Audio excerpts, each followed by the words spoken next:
అందరికీ నమస్కారం. ఈ వీడియో ఆర్జీవి అనే ఒక పరాన్నజీవి గురించి. వీడు మొన్న ఐ థింక్ బాగా అసలు 31st నైట్ అనుకుంటా, లేకపోతే అంతకు ముందు ఒక వీడియో చేసి దాన్ని పెట్టి లోకేష్ అన్నకు ఛాలెంజ్లు ఇస్తాడు. ఈరోజు న్యాయస్థానంలో వ్యూహం సినిమా రిలీజ్ని ఆపమని చెప్పేసి గౌరవ హైకోర్టు తీర్పు ఇవ్వడం జరిగింది. అసలు మనం ఈ ఆర్జీవి గురించి ముందు మాట్లాడుకుందాం. వీడు ఎందుకు ఎలక్షన్స్ ముందు మాత్రమే తెలుగుదేశం పార్టీని కానీ తెలుగుదేశం పార్టీలో ఉన్న నాయకులను కానీ కించపరిచే విధంగా ఎందుకు సినిమాలు తీస్తున్నాడు?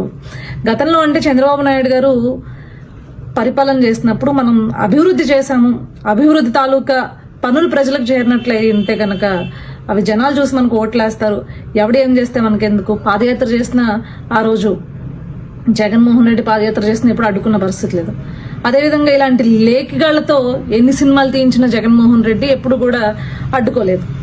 కానీ అది ఎంత ప్రమాదమో, ఏ రకంగా జనాల్లో ఒక ద్వేషాన్ని, అంటే ఒక పార్టీ పైన ద్వేషాన్ని కానీ లేకపోతే ఆ నాయకుల పైన ద్వేషాన్ని కానీ నింపగలిగాడు అనేది గతంలో జరిగిన ఇన్సిడెంట్స్ని ఆధారంగా బేస్ చేసుకున్నాక ఇప్పుడు కూడా అదే రకంగా వ్యూహం అనే సినిమాతో మళ్ళీ తెలుగుదేశం పార్టీ నాయకుల పైన కానీ పార్టీ పైన కానీ పార్టీ నాయకుల పైన కానీ జనసేన పార్టీ పైన కానీ విపరీతంగా ద్వేషాన్ని పెంచేలాగా అవతల వాడిని పెద్ద ఏదో గొప్ప ఘనకార్యుడిలాగా చూపించేదానికి సిద్ధమయ్యాడు.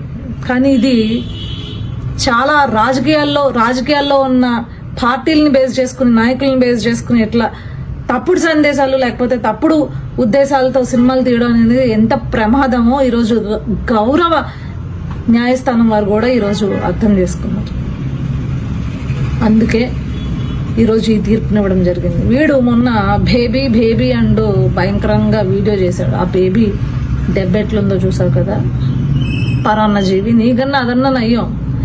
దానికి పని చేసుకుని బతికే అవకాశం లేకైనా ఇంకొక జీవి మీద బతుకుతుంది. నీకు పని చేసుకునే అవకాశం ఉన్నా కూడా తమ దాంట్లో టాలెంట్ లేక డబ్బులకి కక్కుర్తిపడి ఎలాగ ఆడాల కాళ్ళు నాకడం ఎలా అలవాటో అలానే జగన్మోహన్ రెడ్డి కాళ్ళు నాకుతున్నాం అనమాట. అది నీ బతుకు అయిపోయింది. అప్పుడెప్పుడో గొప్ప డైరెక్టర్ అని చెప్పుకునేవాళ్ళు ఇప్పుడు బూత్ డైరెక్టర్ అని చెప్పుకున్నారు. ఇప్పుడు ఏంటంటే ఇలాగా ఊడిగని చేసే డైరెక్టర్ అని చెప్పుకుంటారు అంతే, అంతకు మించి ఏమీ లేదు. తెడ్డమంటే తెడ్డమంటూ మాట్లాడి పెద్ద ఏదో మేధావులాగా కూర్చుని యూట్యూబ్ ఛానల్స్లో ఫీల్ అయిపోతావు. కానీ అలా ఎవడు మాట్లాడినా, ఏ లేగ్గాడు మాట్లాడినా ఈడేటి ఎలా మాట్లాడుతున్నాడు అని చెప్పేసి ఎవరొకరు చూస్తూ ఉంటారు. కొంతమంది ఉంటారు కదా జనాలు, వాళ్ళు ఓహో ఇలా కూడా ఉంటుందా అని చెప్పేసి భజన చేస్తారు. అంతేగాని అంతకు మించి నీ బతుక్కి ఏది లేదు అనేది గుర్తుపెట్టుకో.